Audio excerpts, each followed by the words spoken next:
चलिए, तो ये जो अपना लेक्चर है उसको सबसे पहले हम लोग स्टार्ट करते हैं। इसमें हम लोग जो कवर करने वाले हैं वो है प्रॉपर्टीज ऑफ फ्लूइड। तो इसमें सबसे पहले हम लोग जो टर्म्स है उसके बारे में डिस्कस करते हैं। चलिए सबसे पहले स्टार्ट करते हैं मास डेंसिटी। तो मास डेंसिटी क्या होता है उसके बारे में डिस्कस करते हैं। तो जो मास डेंसिटी होता है उसको हम लोग डिनोट करते हैं रो से। वो क्या होता है? मास पर यूनिट वॉल्यूम। इसमें कुछ टर्म्स देख लेते हैं। जिस डेंसिटी ऑफ वाटर क्या होता है?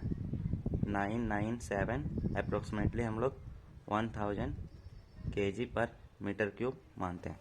इसका जो यूनिट होता है वो kg पर मीटर क्यूब होता है। ठीक है। डेंसिटी ऑफ एयर 1.225 kg पर मीटर क्यूब होता है। और एक जो हम लोग में फ्लूइड में बहुत ही इंपॉर्टेंट होता है वो मरकरी। डेंसिटी ऑफ मरकरी क्या होता है? 13600 kg पर मीटर क्यूब। ठीक है। अब इसका मीनिंग क्या है वो हम लोग थोड़ा समझते हैं। जैसे कोई भी एक कंटेनर है जिसका वॉल्यूम 1 मीटर क्यूब है, तो इन केस ऑफ वाटर हम लोग का जो मास इसमें कंटेन हो सकता है वो 1000 kg कंटेन हो सकता है। वही अगर हम लोग का एयर अगर इसमें रहा तो वही सेम वॉल्यूम के लिए हम लोग का जो मास है वो 1.2 kg इसमें कंटेन हो सकता है। तो यही जो डिफरेंस है, इसी से हम लोग डेंसिटी से हम लोग यही पता करते हैं कि 1 यूनिट वॉल्यूम में कितना उसमें मास कंटेन कर सकता है। तो चलिए अब आगे देखते हैं हम लोग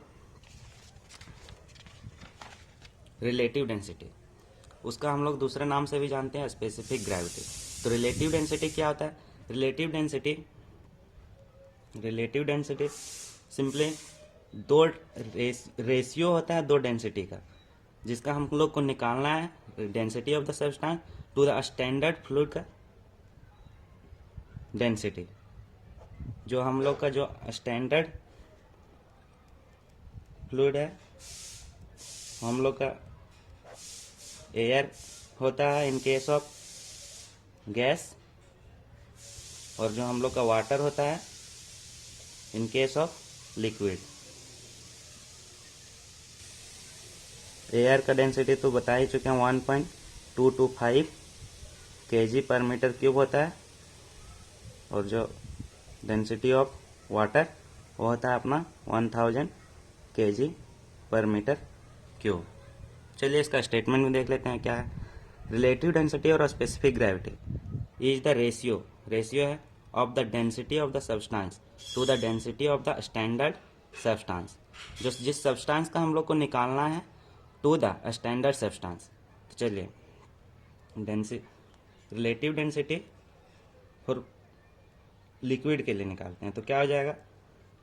density of liquid to the density of water. Standard fluid इसमें वाटर होता है, और वही हम लोग अगर रिलेटिव डेंसिटी निकालेंगे किसी गैस का तो क्या हो जाएगा? Density of gas to the density of standard fluid means air. तो इस तरह से हम लोग रिलेटिव डेंसिटी निकालते हैं, और उसका दूसरा नाम स्पेसिफिक ग्रेविटी भी होता है। तो चलिए अब आगे का टर्म देखते हैं स्पेसिफिक वेट, और उसी का दूसरा नाम वेट डेंसिटी भी है। तो ये क्या होता है? जिस तरह हम लोग का mass density rho equal to mass by volume होता है, उसी तरह हम लोग का वेट डेंसिटी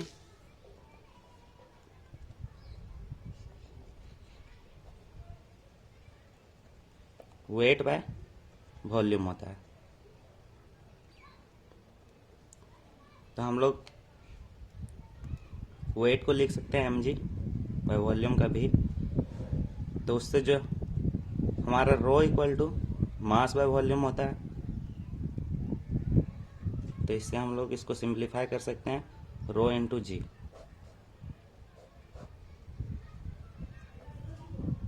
चलिए अब आगे का टर्म देखते हैं एडहेशन और कोहेशन क्या होता है। फ्लूइड में हम लोग को ये दो टर्म जानना जरूरी है, क्योंकि ये दोनों टर्म का हम लोग को आगे ज़रूरत पड़ेगा।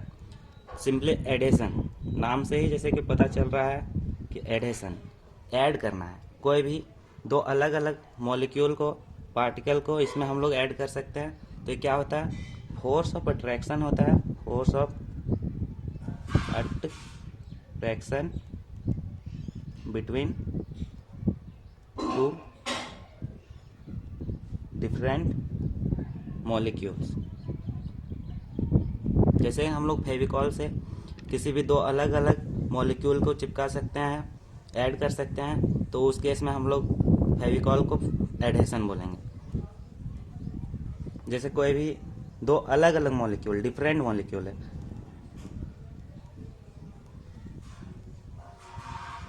तो इसके बीच जो फोर्स ऑफ अट्रैक्शन होगा, फोर्स ऑफ अट्रैक्शन होगा, उसको हम लोग एडहेशन बोलते हैं। भाई कोहेजन क्या हो जाएगा, कोहेजन क्या हो जाएगा, कोहेजन भी फोर्स ऑफ अट्रैक्शन होता है, बट ये दो सेम मॉलिक्यूल के बीच लगने वाला फोर्स होता है। तो क्या हो गया, force of attraction between two similar molecules.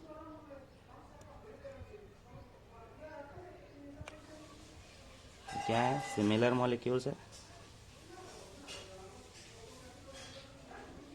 तो इसके बीच लगने वाला फोर्स ऑफ अट्रैक्शन जो होगा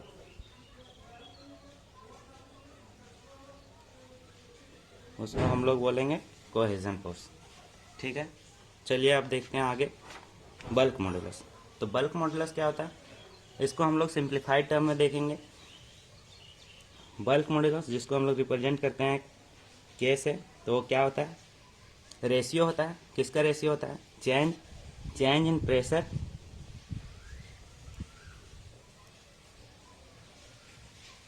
टू द वॉल्यूमेट्रिक स्ट्रेंथ।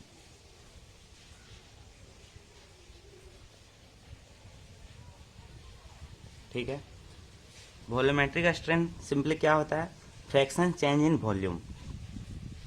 तो जैसे कि हम लोग देखते हैं कोई एक कंटेनर है जिसमें कोई फ्लूइड भरा हुआ है, जिसका इनिशियल पोजीशन पे मास m है, प्रेशर p है और वॉल्यूम v है। तो जब इस पे कोई फोर्स लगता है या कंप्रेस करते हैं तो जो पिस्टन ऊपर में और नीचे आ जाएगा, तो इसका जो फाइनल पोजीशन हो जाएगा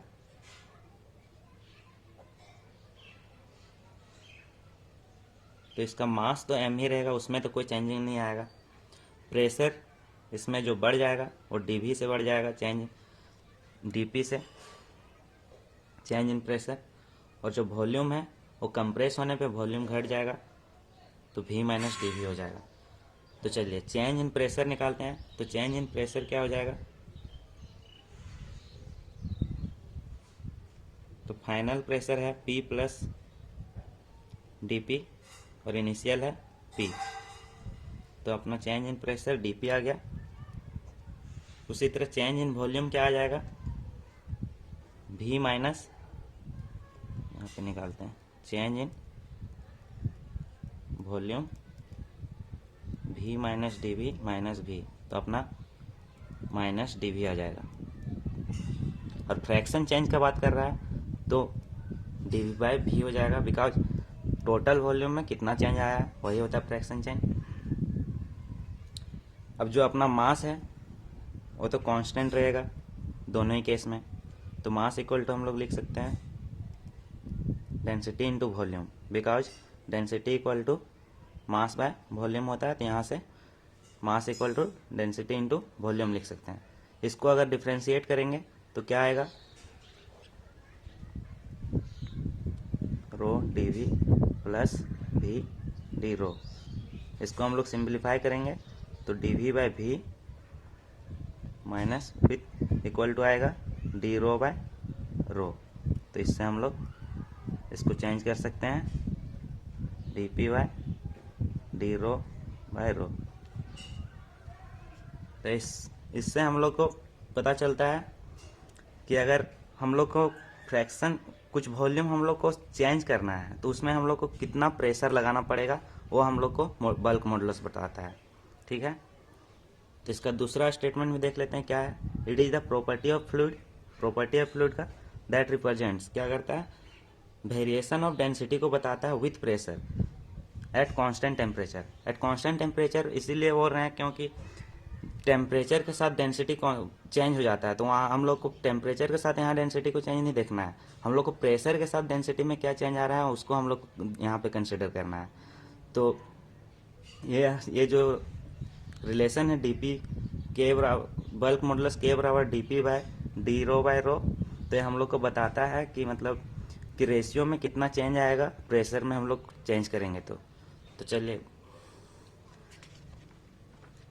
तो आजकल इस लेक्चर में हम लोग प्रॉपर्टीज ऑफ फ्लूइड के बारे में डिस्कस किए। इसका सेकंड पार्ट में हम लोग विस्कोसिटी, काइनेमेटिक विस्कोसिटी और उसमें टेम्परेचर के साथ प्रेशर के साथ कैसे चेंजिंग आता है उसके बारे में हम लोग डिस्कस करेंगे। तो आज का वीडियो जो हम लोग का था यहीं तक था। तो अगर आपको ये वीडियो अगर पसंद आया होगा तो आप लाइक करें, सब्सक्राइब करें हमारे चैनल को, और अगर पसंद ना आए तो डिसलाइक करें। Thank you for watching. Thank you.